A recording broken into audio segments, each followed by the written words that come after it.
Base po sa latest satellite animation ng Pag-asa, huling namataan ng bagyong Nando, 905 kilometers po silangan ng Central Luzon, taglay na ang hangin na 85 kilometers per hour malapit sa kanyang gitna, so bagyang lumakas pa po ito at may pabugso hanggang 105 kilometers per hour. Mabagal naman itong kumikilos west-northwest sa bilis lamang na 10 kilometers per hour. Base po sa latest satellite animation ng Pag-asa, yung outer cloud bands ng bagyo bahagyang nakakaapekto po dito po sa may southern portion ng Bicol Region and Summer Island. So asahan yung mataas sa tsansa ng mga pag-ulan overnight. Dito naman sa natitirang bahagi ng bansa, kapansin-pansin may mga lugar na nagkakaroon ng mga thunderstorms. Kung dito sa malaking bahagi ng Mindanao, asahan yung mataas sa tsansa ng ulan sa mga susunod na oras sa may Zamboanga Peninsula, Northern Mindanao and Caraga Region. Maging dito rin sa may Panay Island, sa natitirang bahagi pa ng Mimaropa, Calabarzon, mayroon diyang mga localized thunderstorms, usually nagtatagal lamang po ng 2 hanggang 3 oras. Hindi ito direktang epekto pa nitong si Tropical Storm Nando. Samantala, patuloy pa rin ang paglayo nitong si Tropical Storm na dating si Mirasol na may international name na Mitag at nasa layong 730 kilometers west-northwest ng Batanes, walang direktang epekto sa ating bansa. Unti-unti naman lumalakas yung southwest monsoon or hanging habagat at magsisimula yung may kalakasang habagat pagsapit ng Sunday hanggang sa early Miyerkules. Base naman po sa pinakahuling track ng Pag-asa, inaasahang lalakas pa sa mga susunod na araw itong si Tropical Storm Nando. Pagsapit bukas, posibleng mag-intensify pa ito bilang isang typhoon. So minimum na yung lakas na hangin na 120 kilometers per hour.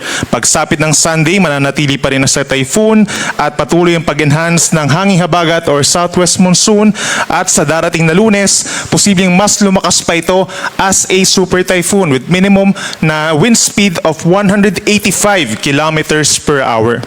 So sa Monday and sa Tuesday, possibly po manatili pa rin ito as a super typhoon hanggang sa makalabas ng ating area of responsibility sa kanluran ng Batanes sa may Luzon Strait pagsapit ng Tuesday pa ng tanghali or hapon. Kung pagbabasihan naman natin yung lawak nitong si Bagyong Nando, 400 kilometers yung radius or 800 kilometers yung kabuang diametro po nito. So ibig sabihin, paglapit pa lamang, pagsapit ng early Monday dito sa may extreme northern Luzon ay nahagip na po ng mga hangin at malakas na ulan itong Cagayan Valley at yung northern portion of Aurora. Ito yung mga kauna-unahan magkakaroon ng mga wind signals, no? Then pagsapit po ng Monday afternoon ay malaking bahagi na po ng northern Luzon and even parts of central Luzon na magkakaroon ng direktang epekto nitong si Bagyong Nando kung pagbabasihan natin yung 400 kilometers na radius. At ito rin time, pagsapit ng Monday ng gabi kung saan pinakamalapit sa may Metro Manila ang sentro nitong si Bagyong Nando. Isa pa dyan, we have to take note po no, na hindi lang isang point. We don't have to focus po dito sa may extreme northern Luzon dahil ito po ay landfall point lamang po o yung reference point natin regarding sa distansya po ng bagyo. Malawak po ito, so yung mga areas po dito sa may northern Luzon, Cagayan Valley, Cordillera Region, Ilocos Region, and most of northern of central Luzon ay merong direct effect po talaga ng malakas na hangin at ulan sa mga susunod na araw itong si Bagyong Nando. Nandiyan din tinatawag po natin na cone of probability. Ito yung area kung saan posibleng bumaba ng bahagya o umangat na bahagya yung sentro nitong si Bagyong Nando. So the moment na bahagya itong bumaba, posibleng mas dumami pa yung lugar na magkakaroon ng mga wind signals dito sa may Central Luzon or even sa may Pulilio Islands and Rizal. So lagi pong tumutok sa ating mga updates. As a review, posible siyang maging typhoon po pagsapit ng Sabado or bukas.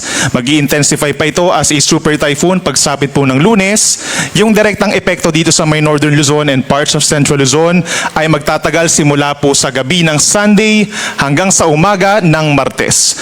Possible landfall or magiging malapit po yung sentro ng Bagyong Nando dito po sa Babuyan Islands pagsapit ng linggo ng gabi ng Monday. Then pinaka-close din po ito sa may National Capital Region during those times sa Lunes po ng gabi. Habang lalabas naman siya ng PAR, Martes ng hapon.